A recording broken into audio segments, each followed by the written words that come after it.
Good evening. It is a polarizing subject, bringing both prosperity and protests.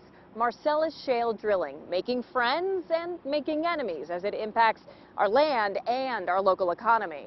Tonight, you'll see the stories of the undeniable mark now imprinted on our communities. And for one family, turning dreams into profits.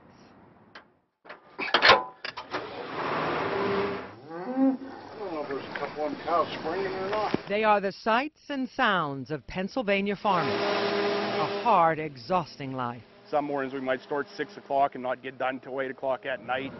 But for some, a new kind of energy rising from their land Ruby, bring them in. has allowed farmers to continue working it and loving it. Like I said, we started out with nothing, and now we got 3 farms, and then the gas wells come along, and they made it a lot easier for us. Could you have done this without the wells? No way. Sonny Angelsick lives humbly in the house where he spent most of his life here in West Newton. His wife of 45 years, seen here, died a few weeks after our first interview with Sonny. But his son Steve is now back home to stay. Well, farming the industry has been around since, people learned to plant seeds, and it's just something that can't die off. And Shale producers often underscore their contributions that are breathing new life into family farms. We've provided a level of resources from leasing property and drilling for natural gas that enables farmers to pass along their farms to their children. It took them about 6 months to drill the wells. The resources farmers get depends on how much gas there is under their property. Sonny won't reveal how much he's been paid so far, except to say he's one of those so-called shaleonaires. He adds that he has never had a problem with the drillers or his water. We had a spring over there. They broke a water line. They put a new water line in for us all together. But like I said, that really treated us good. I can't complain. Here at Chevron's well pad on Sonny's land, shale drilling began 3 years ago.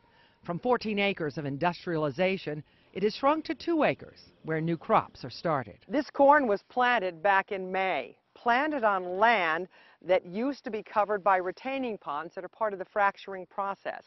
The soil hasn't quite returned to normal, but Steve says that will happen in a couple of years. It takes up 2 acres now, but we probably still make more off of it than the 2 acres would produce in any crops. So what are you going to do today? I might as well mow some hay. Sonny's nephew, P.J. Shychuk, lives close by. He's had a well on his farm for 4 years. But unlike his uncle, P.J. has some reservations. Now, if they say they're going to come in and push another 25-acre pad, you know what I'm saying? You ain't got much say. So you wish you could take it back? No, I just wish we'd have looked into it farther before we started the whole deal. I could go another half round on that wagon. But Sonny has no regrets about any of the natural gas wells, pipelines, and compressors now on his property. A lot of farmers don't like the gas companies, and I mean, that's their privilege. But I feel that I worked all my years on this property, and now it's time it keeps me, with the gas. We're all decent at. Well, you've heard the term fracking, but just what is it? Tonight, we are able to show you through a combination of up-close video on the Earth's surface and state-of-the-art animation below ground. We suit up for safety with our Fracking 101 teacher. What are we looking at here? Well, this is a top hole rig, so we're drilling the vertical section of the hole. It starts with the drill rig and a hole about 2 feet in diameter. This tall structure will be here just a few weeks. We drill it down to about 80 feet so we get into solid bedrock, and we set that, cement it to surface. Eventually, they drill down 7,000 feet. That's more than a mile, or the equivalent of 8 U.S. steel towers. A highly trained driller controls the process. It is all automated. Human hands do not touch the drill pipe as section after section is attached. This arm, it's raising the next piece of drill pipe, so each piece of drill pipe is about 40 foot long. So in a minute here, they're gonna blow the air off because we're drilling with air here. We're drilling with air. With air, circulating air, then compressed air down through the hole. As the bit's drilling, the air is carrying the cuttings back to the surface, and those cuttings are taken over to the hopper here. Well, during our lesson at Consol's operation at the Pittsburgh International Airport, we were rolling when they found what they were looking for. The very first Marcellus shale gas at this site. A small sample of what's promised deep down came up weeks before the well was fractured. Here's how that works. Several layers of cement and steel line the well bore. More layers line the first 500 feet to protect the water table. Once they bore down to the shale, the drilling goes from vertical to horizontal and stretches out for miles. Cement is pumped down the steel tube. It flows out around the pipe and hardens.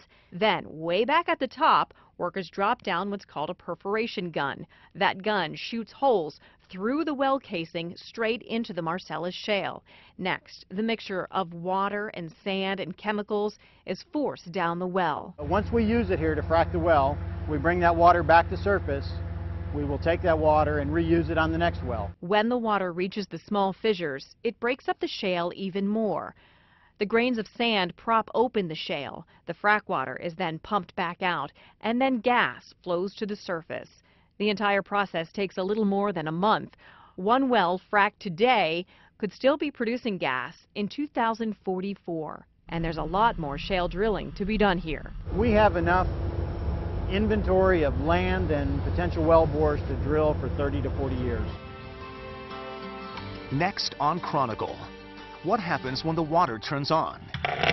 You put a black shirt in the laundry and it would come out all bleached. The local families living gallon to gallon in fear of their faucets. I don't think I could handle it for 2 days, let alone 2 years, but they seem to take it. Why they line up week after week for cases of bottled water.